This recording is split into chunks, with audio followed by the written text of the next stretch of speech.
Hello, welcome to another video where a new update for War Thunder has dropped, Sons of Attila, and I will be going through every vehicle that is now on the live server, since there are a couple that were not on the dev server so you may not have seen them before now. I will also show you very quickly how to turn dynamic LUT off, because as you can see, and maybe you've noticed if you've booted up the game after the update, things look a bit different. They're much lighter than they were before. As you can see, this is how it used to be compared to how it is now. And so if this annoys you, this is supposed to work with the new maps, I believe, and new lighting systems. I personally don't like it. So you want to turn this off. You can find post-effect settings simply inside of your session settings, as in you go up to the corner, you go into your options, and it's right here in the post-FX settings. So hopefully that solves any problem if you couldn't figure out why your game looks completely different to how it did before the update. Anyway, we'll start off with the US. Now, the US Army gets one new vehicle, which is the Chaparral. I've got no idea how you pronounce it, but it's new SPAA, and it fires 4 missiles, MIM-72A and MIM-72C. I'm not sure what the equivalent is supposed to be, but they're 2 air-to-air missiles, and this will fill a sort of gap in this tree, but it's not the most important gap. There's still a lot of missing spare for a rank 4. There's absolutely nothing here. Next, for the US helicopters, we've got the OH-58D. The Kiowa Warrior, and it's got this funny little, I believe it's a radar on top of its rotor. There will be another version of this helicopter coming also to the Chinese tree, but we will get to that. That's the only new US helicopter. For aviation, there is of course the new F-16C, and this is the Block 50. It will be getting AIM-9Ms, which are, at least from what we saw in the dev server, I'm not sure what's changed since, but they have some very interesting tendencies to completely ignore flares, but we'll see how well that works in actual matches. Well, I mean, you might see, I won't see, because my US air tree isn't, it's just not for US blue water. We do have 2 new ships. One is the USS Texas. An interesting fact about this was during the invasion of Normandy, the cannons on the ship were unable to actually hit the beaches of Normandy, so the captain had the bright idea of sinking half of the ship so that it tilts. This will allow the guns to elevate far enough to fire a greater distance, and they hit the shore with it. Never before would you think of sinking the ship, or half of the ship, to actually get their firing arc. So there's quite a few stories behind this rather iconic ship. They'll also be getting a new premium battleship, and it's one of the first premium battleships. They also added rank 6 to naval entirely, so that they could add these rank 5 battleships. And this is the USS Arkansas, with a pretty interesting blue camouflage. Also, sorry if the game's a bit laggy. I'm sorry. For coastal fleet, I believe there's nothing new. No, there's nothing new for US coastal. For German ground, there is the Leopard 2 PSO, or as I like to call it, the Leopard 2 POS, because it's a piece of essentially, it's just a Leopard 2A5, however, at the end of the line, costs much more RP, and it doesn't even have the bonus protection of the front plates, which I hear it's supposed to have. It just doesn't. So, yeah, no Leo 2A7 for us. That is a shame. There is one new German helicopter, which is the Mi-8TB, which is the very iconic and highly exported Mi-8. The interesting thing about it is that it has a new record for the number of rockets for a helicopter in the game, and maybe vehicle in general in the game, with 192 S5Ks, as does the Soviet and etc. ones. So that is pretty interesting. That's a lot of rockety spam, and it's a pretty cool looking helicopter, I think. It's very large. It's actually 3-seater. So you've got a gunner, 2 gunners actually, and a pilot. For aviation, there is a brand new float plane, the HE-115C1, with a MG-151 15mm cannon in the front, which has enough ammo that it gets drained quickly, but at this BR 1.3 it should do a lot of damage. It won't turn great though, it's a massive float plane. It's rather slow, I believe, but it's just a neat sort of thing to have in the bomber tree here. A new little float plane. And blue water, there is also a new battleship, the SMS Naval, which is a very, how do I put it? It's very wide. It is very, very wide. Oh my god, I forgot the naval's X-ray looked like this. Oh, there's so much. Anyway, and then for coastal, there is actually a new ship, the Drake, which is just a funny, small little ship with a comically small gun on the front, and is rather long. It's also got another comically small gun on the back. Not sure how useful this will be, seeing as this thing's a massive target with barely any armament.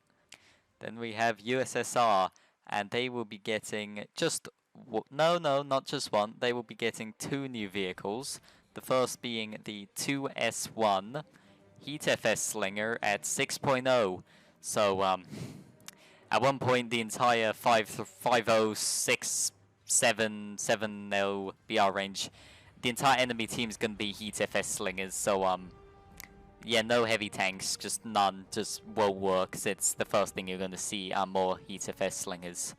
However, the true men here will be using the HE shell for smashing down cupolas. Seems to have decent velocity. There are also a timed fuse variant for shooting down planes. But this is a vehicle that some of you might recognize from Top Gear, perhaps. It's also supposedly amphibious. However, the videos that I've seen of it, it sinks because, comrade, you see, you forgot to add helium. To make 2S1 float, you must add helium. There is also a new GE premium for the Soviets, which is the TOW-55, and this is the second flamethrower tank in the game, and it comes in the form of a T-55 chassis and turret and everything. However, the coaxial machine gun has been replaced by a flamethrower. Actually, no, it's still got a coaxial machine gun. I've just got, yes, unlike the Churchill Crocodile, you don't press spacebar to fire, you press control, and you can shoot flames, which are very nice. It does have a sort of cooldown on it, which is interesting, unless you just spam click it, but it'll still run out. But it's very, very nice. Good to have a second flame tank that isn't just in the form of a limited time event. For helicopters, they just get another Mi-8. This is the TV version, so nothing too special. I mean, technically they get the original, we just happen to look at Germany first. This gets a certain type of long-range air-to-ground missile, if I remember correctly. Yes, the Phalange. So that's something the German variant does not get. For aircraft, they will be getting the MiG-29 SMT, which is, I think, the second Russian aircraft, and not just Soviet. But this will be getting the long-awaited and rather feared R-73. Who knows how good it will be or not. It will also be getting the R-27ERs and such, which are very good long-range missiles. So this thing will, other than flying a bit more like a brick than previous MiG-29s, it will definitely be a rather terrifying thing to face. For ships, they will be getting a blue water battleship as well, which is in the form of the Marat, which is a... Look at the tower on this thing. It's so tall, it's so skinny. It's like a Fuso, but anorexic. No new coastal ships for the Soviets. The British, however, will be getting something for ground this update in the Bhishma, which is an Indian T-90 with a very mean-looking dozer blade, and I believe some other modifications. But it seems to be a fairly competent vehicle, if I look at it.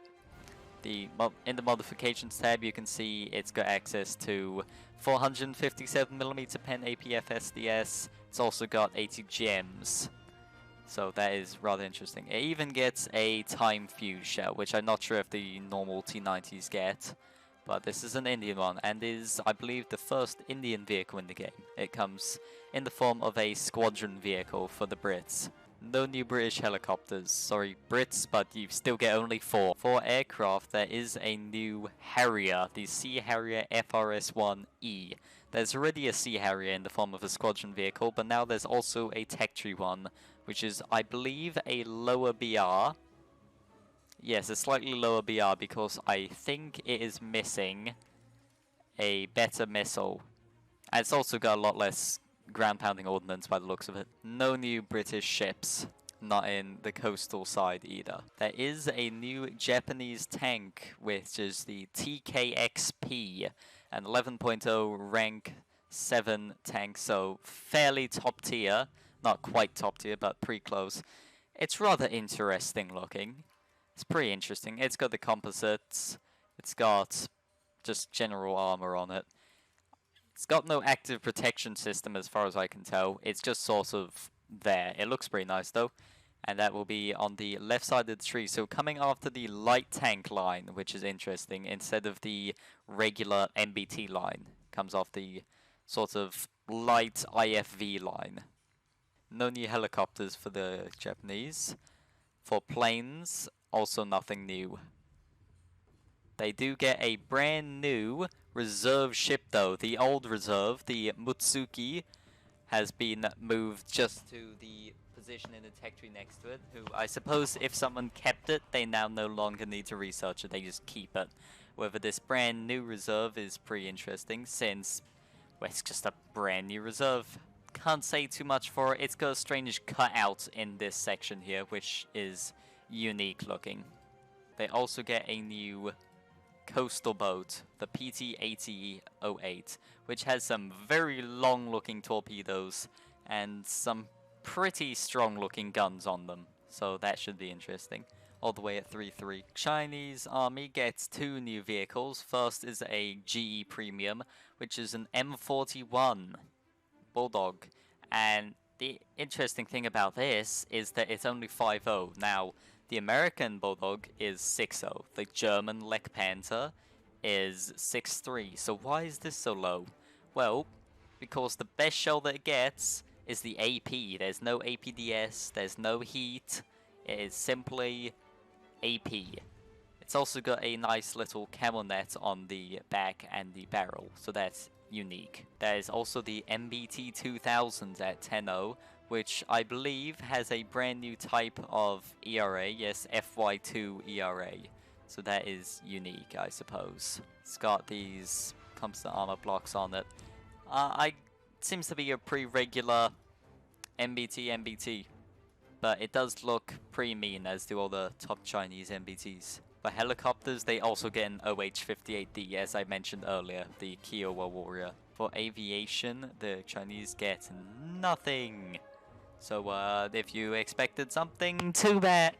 Now, Italy is where things get very, very interesting. As you can see, there are a ton of new vehicles, including an entirely new branch of Hungarian vehicles, starting with the Xaba, which is a tiny little 1.3, pretty useless but rather funny tank with a 20mm Solothurn QF36M cannon, which can only fire 5 rounds at a time before needing to reload. So it's pretty rough. Really rough. And it can't even rapid fire them either. It takes a second to reload them.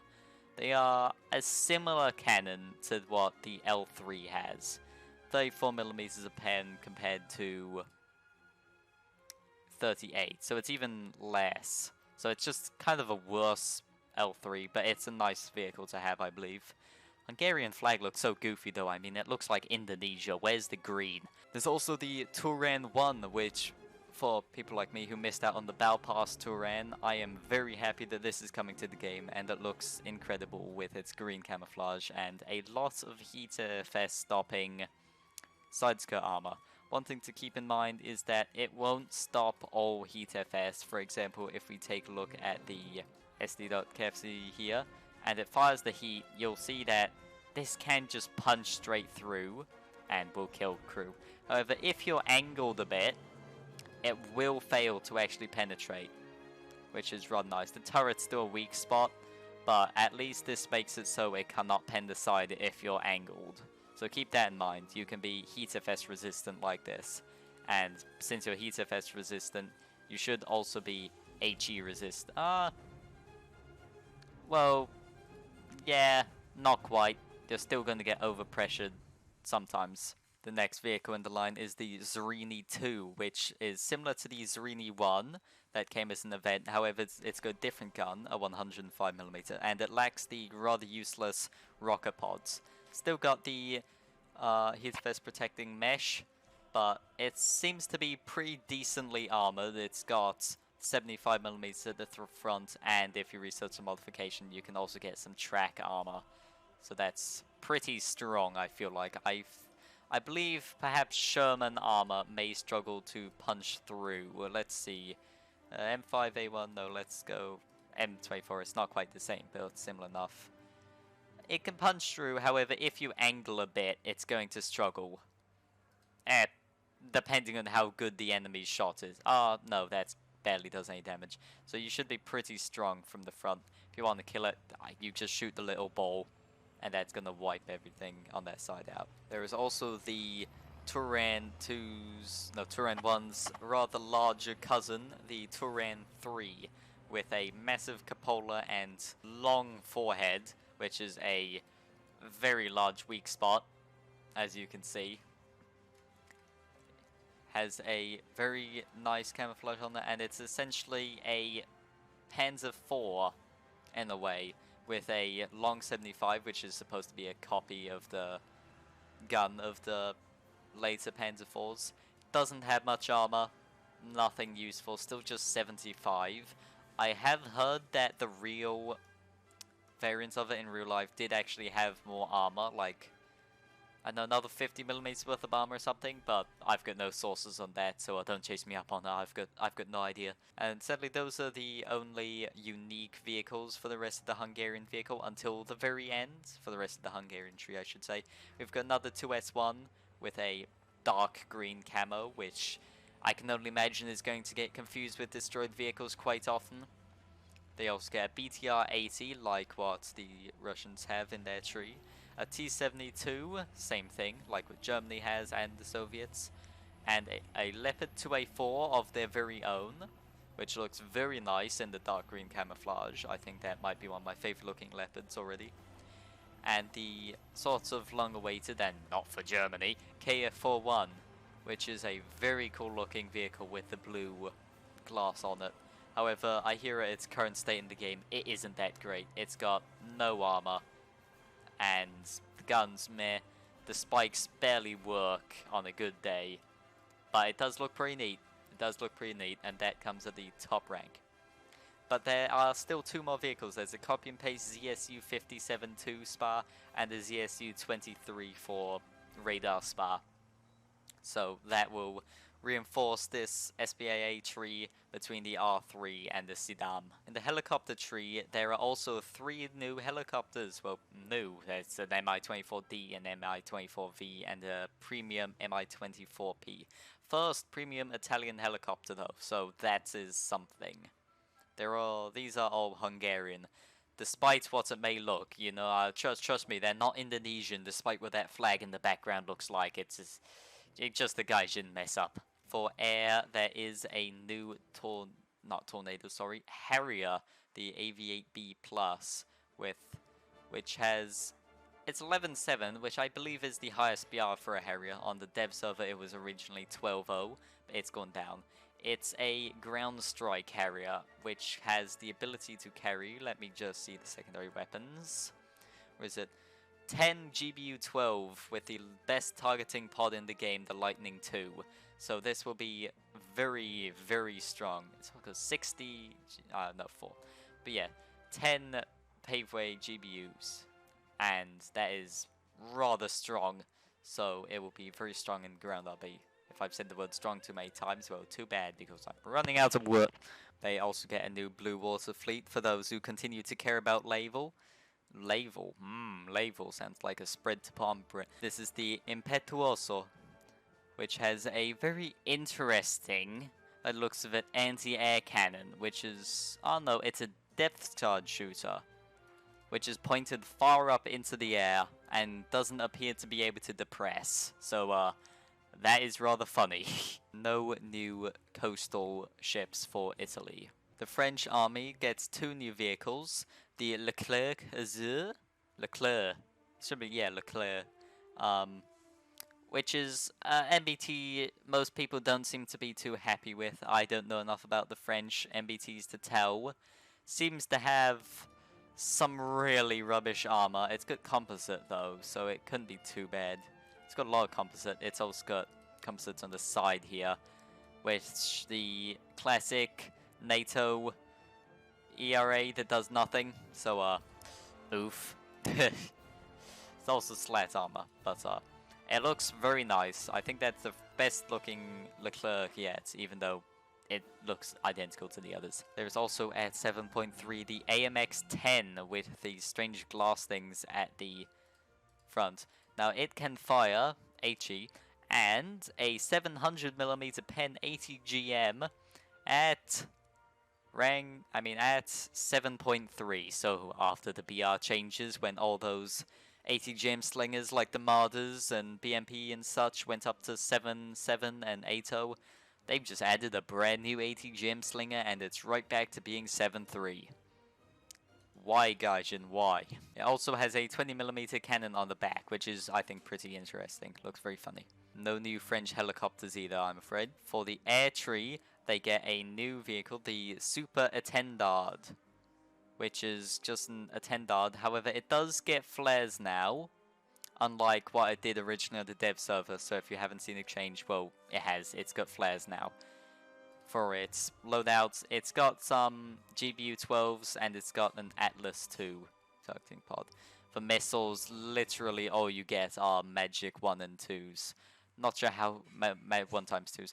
I don't know how good those are, honestly. I'm sorry. There's no way I can censor France in my speech, unlike over text. I'm so sorry. No new French ships either for Blue Water, and obviously French coastal is just non-existent. Doesn't exist, never has, and never will. For Sweden, they get 2 new vehicles. The first off being... well, for ground, I mean. The first off being the Puvkov... Puvkov. How do I pronounce this? The Panzervagn 4.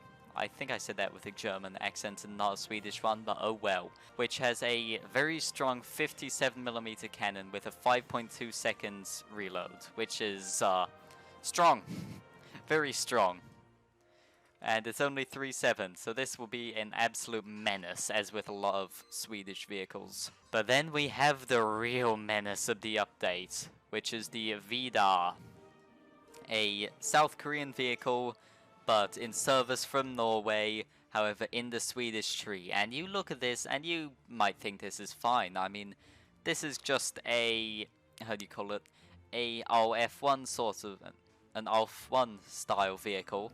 However, here's the thing, other than this incredibly long barrel, which is a 155mm gun, let's have a look at the modification, shall we? It has not only an anti-air round, it has a 61mm pen, 935 meter per second HE shell. Do you know what else it has? So keep in mind this thing's only 7.7. This will be fighting King Tigers, Ferdinands, T-44s, Pershings, etc. It's got laser rangefinder. So you can laser range find massive HE shells right onto the roofs of opponents across the map. And you know what else it has? Gen 2 thermals. For the driver and the gunner night vision device. Thermals. It calls it NVD. It's actually night vision, which is insane.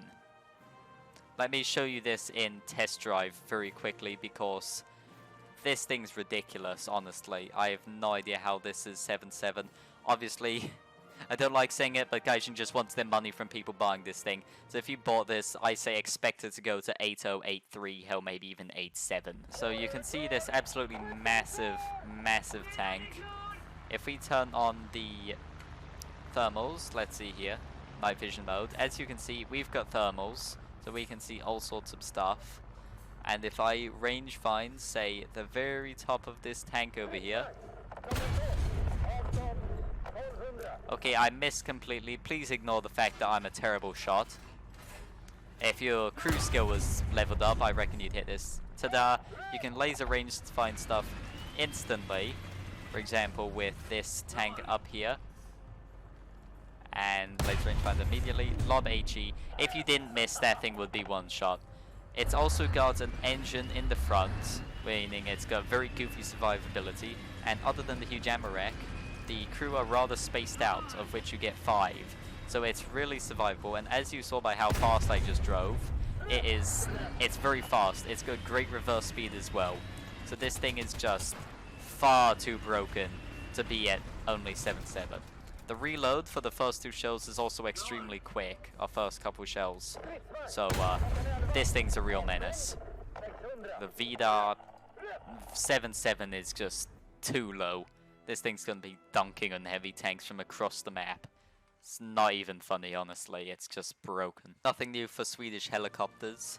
And for aviation, they get 2 new things.